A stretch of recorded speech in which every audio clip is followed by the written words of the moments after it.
young basketball player who had dreams of becoming one of the greatest basketball players of all time.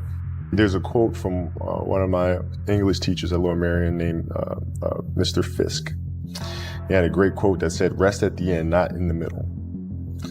And that's something I always live by. You know, I'm not gonna rest, I'm gonna keep on pushing now. There are a lot of answers that I don't have, even questions that I don't have.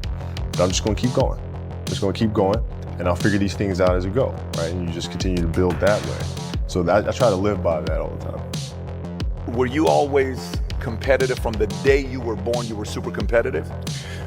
Competitive with things that I participate in. So I'll put it to you this way. So basketball for me was the most important thing.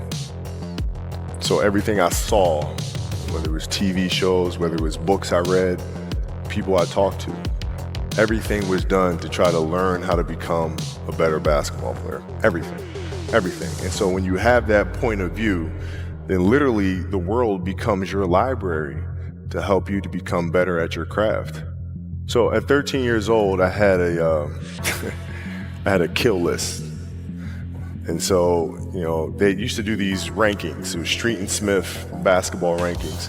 And I was nowhere to be found because I was like 6'4", scrawny, like 160 pounds soaking wet.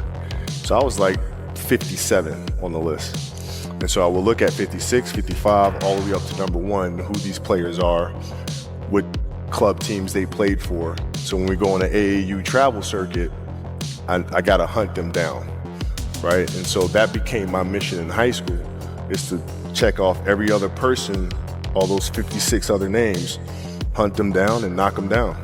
So when we played at 13, I would size you up and see what your strengths and weaknesses are. How do you approach the game? Are you silly about it? Are you goofy about it? Are you good at it just because you're bigger and stronger than everybody else? Right? Or is there actually thought and skill that you put into it? Right? And when I'd play to my weaknesses. I always work on the things during those games that I was weak at.